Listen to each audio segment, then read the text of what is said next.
Bismillahirrahmanirrahim. Assalamualaikum warahmatullahi wabarakatuh.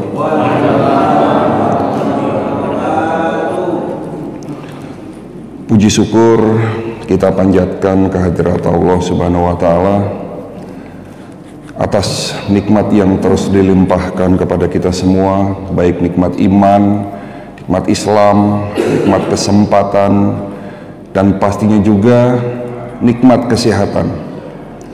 Salam serta salawat selalu tercurah kepada junjungan kita Nabi besar Muhammad SAW, keluarganya, para sahabatnya, dan semua pengikut-pengikutnya sampai akhir zaman. Semoga kita termasuk yang mendapatkan syafaat oleh beliau nanti di akhir akhir. Teman-teman, saya ucapkan terima kasih kepada Bapak Ketua Dewan Kemakmuran Masjid, Ketua Yayasan, segenap pengurus masjid, dan juga para jemaah, bapak-bapak, ibu-ibu pada sholat subuh yang dirahmati dan cinta Allah Subhanahu wa Ta'ala. Perkenalkan, kami Dr. Cahyo mewakili Predikti, Perhimpunan Dokter Digital Terintegrasi Indonesia, mewakili Perhimpunan Dokter Herbal Medik Indonesia, mewakili ASPETRI, Asosiasi Pengobat Ramuan Tradisional Indonesia, dan mewakili juga secara khusus klinik kami, Rumah Sehat Holistik Indonesia dan Kampung Sehat Holistik. Bapak Ibu sekalian, kegiatan kita pada pagi hari ini kami namakan Manasik Kesehatan. Adapun tujuan manasik kesehatan yang pertama adalah memberikan edukasi pendidikan kesehatan dalam rangka mencegah khususnya penyakit degeneratif, penyakit kardioserebrovaskuler atau yang kita kenal penyakit jantung koroner dan penyakit stroke masih menduduki peringkat pertama sebagai penyebab kematian nomor 1 di dunia, termasuk di negara kita Indonesia. Lalu Badan Kesehatan Dunia WHO menetapkan negara kita Indonesia menduduki peringkat ke-6 untuk penyakit diabetes mellitus. Jadi masyarakatnya yang sakit diabetes Indonesia ini nomor 6 seluruh dunia. Dan angkanya terus bertambah, sehingga perlu adanya upaya pencegahan. Tentunya tindakan preventif ini harus dimulai dilandasi dengan pendidikan kesehatan. Dan semoga kedatangan saya ke sini lewat manasik kesehatan ini bisa menjadi ilmu yang bermanfaat buat Bapak Ibu sekalian. Lalu tujuan kedua dari manasik ini, kami akan memperkenalkan sebuah metode pengobatan holistic integrated medicine, yakni metode gabungan antara pengobatan medis konvensional ala barat dan pengobatan tradisional ala timur. Jadi kedua ilmu ini digabungkan, yang baik-baik kita ambil, yang ada efek sampingnya, yang negatif, yang tidak baik, bahkan yang tidak sesuai dengan syariat Islam, kita buang jauh-jauh. Dan hari ini ada tema yang akan kami angkat, judulnya adalah kenapa penyakit kronis sulit untuk disembuhkan.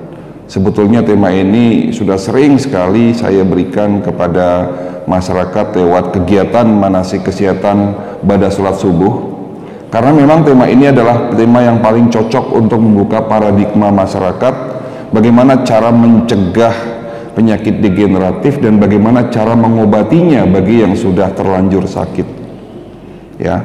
Tetapi Bapak Ibu sekalian, jika ingin mendapatkan informasi ilmu pendidikan kesehatan holistik yang lebih spesifik bicara mengenai penyakit diabetes atau hipertensi atau penyakit degeneratif lainnya, nanti di rumah silahkan buka YouTube, ketik Sejadah SCTV. Di situ ada acara saya, judulnya Sejadah Sehat Jadi Ibadah, di SCTV yang dulu setiap hari pagi hari itu tayang, tetapi karena pandemi kita tidak syuting, ya, saya tidak tahu lagi acara itu akan kita mulai kapan lagi, tetapi rangkuman acara-acara Sejadah itu ada di YouTube sekarang. Silahkan nanti buka YouTube, di situ banyak pelajaran yang bisa Bapak Ibu ambil bagaimana cara mencegah penyakit-penyakit degeneratif. Baik Bapak Ibu sekalian, sebelum masuk ke materi saya ingin sedikit bercerita sebenarnya apa sih pengobatan holistik. Sekali lagi, holistik adalah gabungan antara pengobatan medis konvensional ala barat dan pengobatan tradisional ala timur.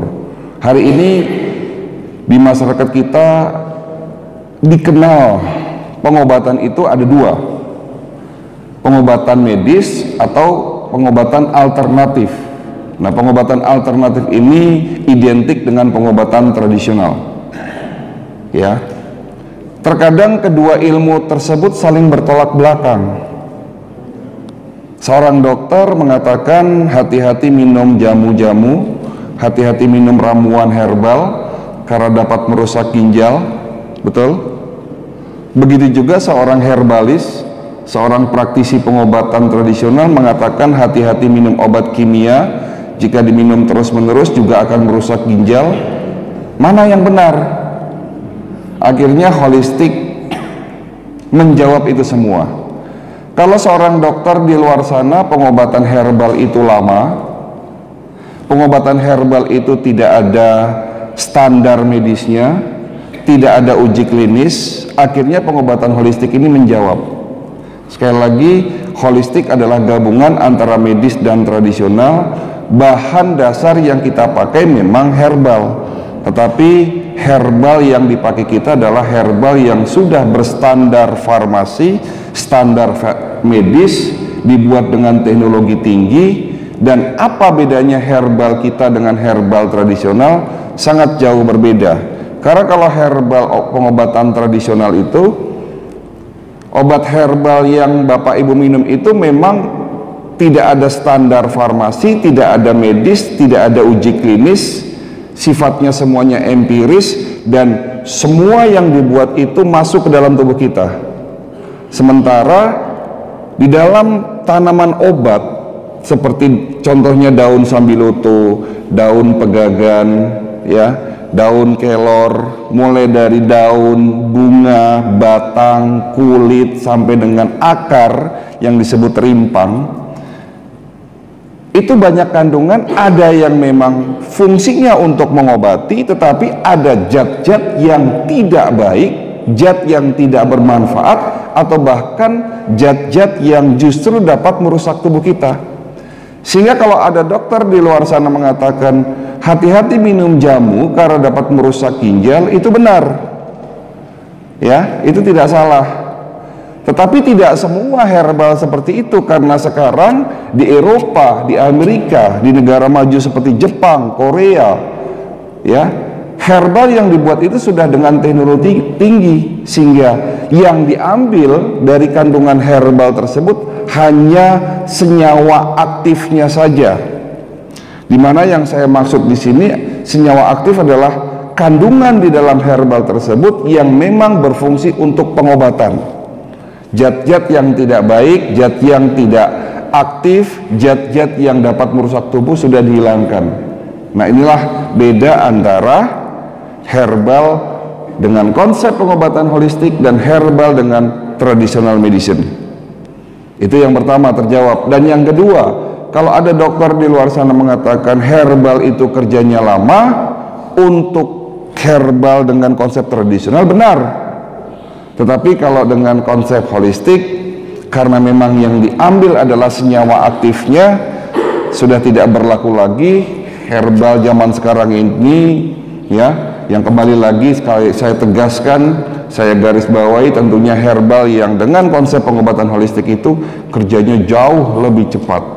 Karena kenapa lebih cepat? Karena tadi kandungan di dalam herbal tersebut, formulasi herbal tersebut isinya hanya senyawa aktifnya saja.